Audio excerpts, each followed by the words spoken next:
Hello students, welcome to my YouTube channel. आज मैं आपके लिए लाई हूँ क्लास 10th का साइंस पेपर, सीरीज है वाई। ये पेपर हाल ही में कंडक्ट किया गया soft zones of UT Jammu and Kashmir में, और इस पेपर में आपको टाइम दिया गया है 3 घंटे का। मैक्सिमम मार्क्स इस पेपर के 80 हैं, और सेक्शन ए में टोटल क्वेश्चंस 18 हैं, very short answer type questions हैं, और हर एक क्वेश्चन का मार्क 1 है। Question number 1. If you are not able to read small letters in a dictionary, which of the following lenses would you prefer to use? आपको पता है जब किसी इंसान को नजदीक का नहीं दिखता है, ये जो स्मॉल लेटर्स डिक्शनरी में है, तो दैट मीन्स जो ये इंसान होगा, जो ये पर्सन होगा, he is not able to read the letters on the dictionary. तो दैट मीन्स उसको पास का क्लियरली नहीं दिखता है, और जिसको पास का क्लियरली नहीं दिखता है तो उसको होता है हाइपरमेट्रोपिया। तो दैट मीन्स इस इंसान को हाइपरमेट्रोपिया है, और आपको ये भी पता है हाइपरमेट्रोपिया को करेक्ट करने में कन्वेक्स लेंस यूज होता है। तो दैट मीन्स इन ऑप्शंस में से कन्वेक्स लेंस आएगा। अब आपको देखना है फोकल लेंथ क्या हो सकती है। क्या कन्वेक्स लेंस यहाँ पर ये ऑप्शन आ सकता है, या कन्वेक्स लेंस का सी ऑप्शन आ सकता है। और आपने ये भी पढ़ा होगा जो shorter focal length provides greater power and allows for higher magnification. तो that means shorter focal length वाला कन्वेक्स लेंस जो है वो यहाँ पर ऑप्शन करेक्ट होगा, और वो ऑप्शन है option C, a convex lens of focal length 5 centimetre. Question number 2.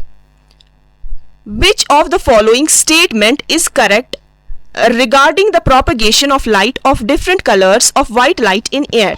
यहां पर आपको बोलना है इन स्टेटमेंट्स में से कौन सा स्टेटमेंट करेक्ट है। हाँ ठीक है, जो पहला वाला स्टेटमेंट है वो करेक्ट है। रेड लाइट जो है मूव फास्ट करती है, मगर वो तब हमें देखना है जब यहाँ पर डिस्पर्शन होता है। ये आपका क्वेश्चन पूछ रहा है, आपको बोलना है एयर में। एयर में क्या होता है?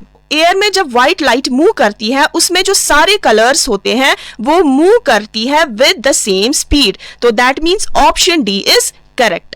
Question number 3. The focal length of a concave lens is 100 centimeter. Calculate its power in diopters.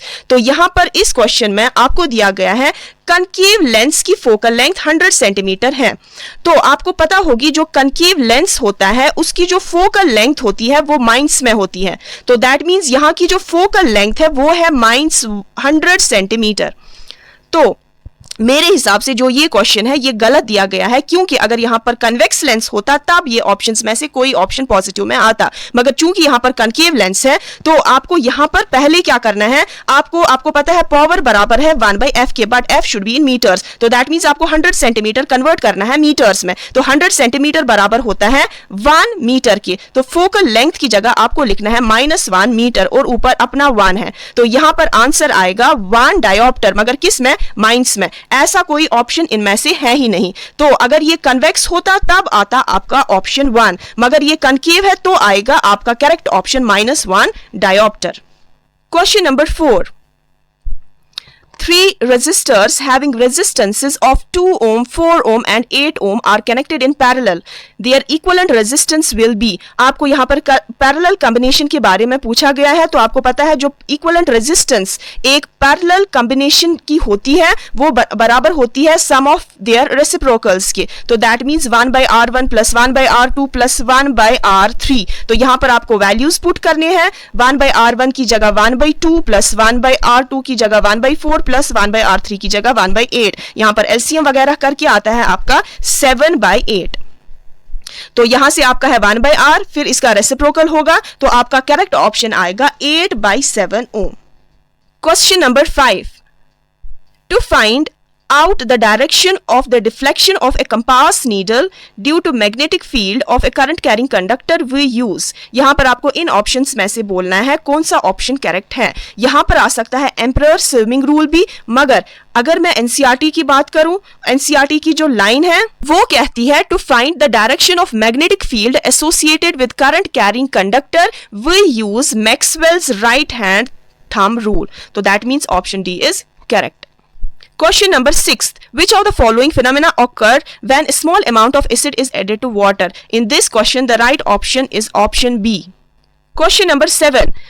यहाँ पर इस इक्वेशन में आपको बोलना है इस रिएक्शन में क्या होता है। इसका जो करेक्ट ऑप्शन है वो है option D, sodium gets oxidised. Question number 8. Which among the following compounds has 10 covalent bonds? And the correct option is option B, propane. Question number 9th. Which of the following pairs will give displacement reaction? And the correct option is silver nitrate solution and copper metal, option D. जो आपका question number 10 है वो physics से आया है. The image formed by a concave mirror is observe to be virtual, erect and magnified. Where should be the position of the object. आपको बोलना है जब यहाँ पर कनकेव मिरर में वो कौन सा केस है जब virtual, erect and magnified image बनती है. वो तब बनती है जब आपका जो लास्ट केस नंबर 6 होता है, जब आप ऑब्जेक्ट को रखते हैं between pole and principal focus, तब आपकी जो इमेज है वो वर्चुअल बनती है, मैग्निफाइड बनती है और इरेक्ट बनती है. Number 11th. Aluminium is used for making cooking utensils. Which of the following properties of aluminium are responsible for the same? यहां पर आएगा इस वाले क्वेश्चन में आपका ऑप्शन डी. यहां पर फर्स्ट और fourth, good thermal conductivity and high melting point, तो that means option D is correct. Question number 12.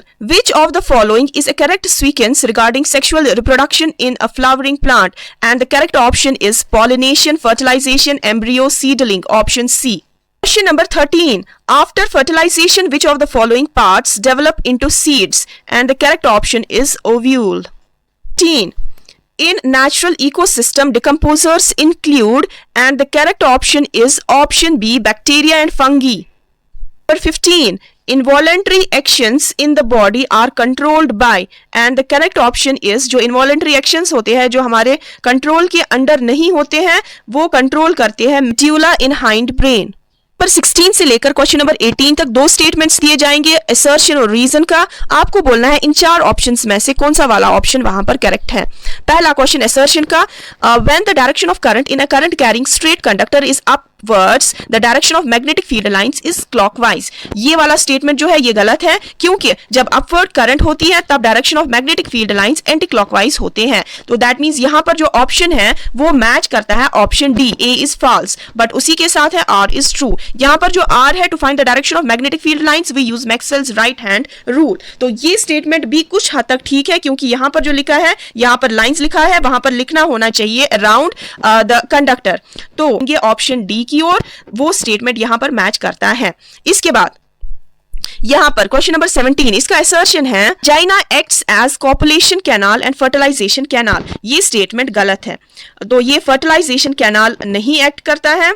इसके बाद इसका रीजन है both insemination and fusion of gametes occur in vagina. तो ये स्टेटमेंट भी यहां पर गलत है. तो अगर हम देखेंगे यहां पर मैच करता है आपका option D, A statement is wrong, A is false, मगर यहां पर साथ ही लिखा है बट आर इज ट्रू. तो ना तो ए आपका असर्शन यहां पर करेक्ट है, ना तो आपका रीजन यहां पर करेक्ट है. तो ये क्वेश्चन नंबर 17 ही यहां पर गलत है. इसमें आपको लिखना है A as well as R is false.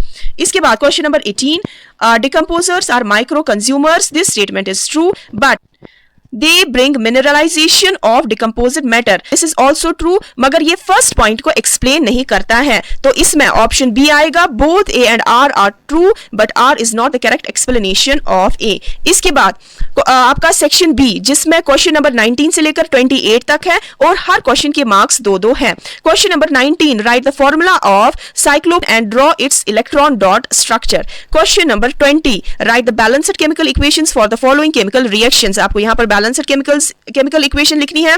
Question number 21, draw the pattern of magnetic field lines around a current carrying solenoid. आपको यहाँ पर एक सोलेनॉइड ड्रॉ करना है. इसके बाद question number 22, let the resistance of an electrical component remains constant while the potential difference across the two ends of the component decreases to half of its former value. What change will occur in the current through it?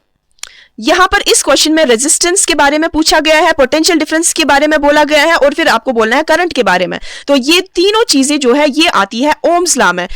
V is equal to I R. इनमें resistance same है, यहां पर potential difference को decrease किया गया है by half of its farmer value. तो आपको बोलना है करंट के बारे में. तो आप इसको ऐसे भी लिख सकते हैं, R जो है जब ये ट्रांसपोज हो जाएगा ये आएगा डिनोमिनेटर में, तो आएगा I is equal to V by R.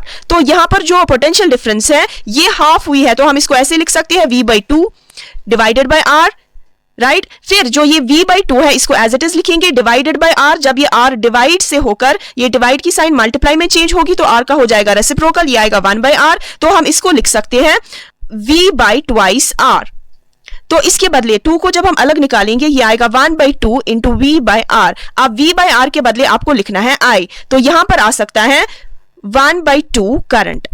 तो ये है इस क्वेश्चन का आंसर। तो that means the amount of current flowing through is reduced to half. Question number 23, we cannot read the printed page by holding it very close to our eyes. Why? यहां पर जब एक printed page को हम अपनी आंखों के सामने लाते हैं तो हमें यहां पर आंखों पर स्ट्रेन पड़ता है। अगर हम प्रिंटेड पेज को किसी भी रीडिंग मटेरियल को 25 सेंटीमीटर से और नजदीक लाते हैं तो हमें ब्लर दिखाई देने लगता है और हमारी आंखों पर स्ट्रेन आ जाता है। वो असल में सीलियरी मसल्स पर स्ट्रेन आता है, विद द रिजल्ट हमारे सिर में दर्द हो सकता है। तो आपको यहां पर इस क्वेश्चन में लिखना है when we hold a printed page very close to our eyes, less than 25 centimeter, we may see a blurred image and also feel strain in the eyes because focal length of the eye lens cannot be decreased beyond a certain limit. इसके बाद question number 24, what happens to the image distance in the eye when we increase the distance of an object from the eye? अगर हम किसी object को, चाहे पास वाला object हो चाहे दूर वाला ऑब्जेक्ट हो, हम देखेंगे तो क्या होगा, इमेज डिस्टेंस का क्या होगा? इमेज डिस्टेंस हमारी आंखों में सेम रहेगी क्योंकि आपको पता है जो इमेज है वो हर वक्त कहां पर बनती है, रेटिना पर ही बनती है। हाँ, जो ये सीलियरी मसल्स है, जो ये लेंस है, वो खुद ब खुद एकोमोडेट करेगा, खुद ब खुद फोकल लेंथ को चेंज करेगा। तो इसमें आपको लिखना है there is no change in the image distance in the eye as the image is always formed on the retina. इसके बाद question number 25, what would you observe when zinc is added to the solution of iron और sulphate, write the chemical reaction that takes place. इसके बाद आपका question number 26, how is the concentration of hydroxide ions affected with excess base is dissolved in a solution of sodium hydroxide. Question number 27, under what soil conditions do you think a farmer would treat the soil of his field with quick lime, calcium oxide and slaked lime, calcium hydroxide and chalk, calcium carbonate? Question number 28, how does our body respond when adrenaline is secreted into the blood? आपका C section है, इसमें 29 से लेकर 37 question तक है और हर एक question के मार्क्स 3-3 हैं। Question number 29, the potential difference between the terminals of an electric heater is 60 V when it draws a current of 4 ampere from the source. What current will the heater draw if the potential difference is increased by 120 volt? यहाँ पर आपको इस question में देखना है क्या क्या दिया गया है। यहां पर आपको इस क्वेश्चन में पोटेंशियल डिफरेंस के बारे में बोला है। जो पोटेंशियल डिफरेंस है उसका ऐसा यूनिट है वोल्ट, तो 60 वोल्ट दिया गया है और यहां पर करंट के बारे में लिखा है और करंट जो है वो 4 एम्पियर की है। जो एम्पियर होता है वो करंट का यूनिट होता है। तो आपको क्या निकालना है, आपको करंट निकालना है। तो पहले तो हम यहां पर अप्लाई करेंगे Ohm's law, V is equal to I R. यहां पर आपको V दिया गया है, यहां पर आपको करंट दी गई है, तो आप निकाल सकते हैं रेजिस्टेंस। तो आप R को लिख सकते हैं R is equal to V by I, I जाएगा डिनोमिनेटर में। V की जगह आप लिख सकते हैं 60V और I की जगह आप लिख सकते हैं 4A। तो कैंसिलेशन करके यहां आपका आंसर आएगा 4 1 4, 4 5 20। तो रेजिस्टेंस आपकी आएगी 15 ओम और ओम रेजिस्टेंस का ऐसा यूनिट है। फिर क्वेश्चन में बोला गया है what current will the heater draw अगर हम पोटेंशियल डिफरेंस को इंक्रीज करेंगे बाय 120 वोल्ट। अब आपके पास रेजिस्टेंस है, रेजिस्टेंस आपके पास है 15 ओम की, आपको अब निकालना है करंट। तो फिर से आप यही फॉर्मूला यूज करेंगे, V is equal to I R. यहां पर आपको देकर है क्या क्या, यहां पर आपको R देकर है जो आपने अभी निकाला जस्ट नाउ, और आपको देकर है यहां पर V। तो आपको निकालना है यहां पर करंट। तो आप इसको ऐसे भी लिख सकते हैं, current is equal V by, अब R जाएगा डिनोमिनेटर। V की जगह अब आपको लिखना है 120 और R की जगह 15। तो 120 डिवाइडेड बाय 15 कैंसिलेशन करनी है तो वो आएगा 24 डिवाइडेड बाय 3। इसके बाद उसकी भी कैंसिलेशन करनी है तो वो आएगा 8 एम्पेयर। यहां पर आपको या तो ऊपर वाला क्वेश्चन करना है या तो आपको ये वाला क्वेश्चन करना है। Electric ion of resistance 20 ohm resistance दी गई है और यहां पर करंट दिया गया है 5 एम्पियर का। आपको हीट निकालना है यहां पर, और यहां पर टाइम भी दिया गया है 30 सेकेंड्स। तो आपको पता है जो हीट की फॉर्मूला है जिसमें रेजिस्टेंस भी आता है, जिसमें यहां पर करंट भी आता है और जिसमें यहां पर टाइम भी आता है। तो यहां पर R भी आता है, I भी आता है और यहां पर T भी आता है। वो वाली हीट की फॉर्मूला है H is equal to I square R T. तो I की जगह आप लिखेंगे 5 का स्क्वायर और R की जगह लिखेंगे 20 और T की जगह आप लिखेंगे 30।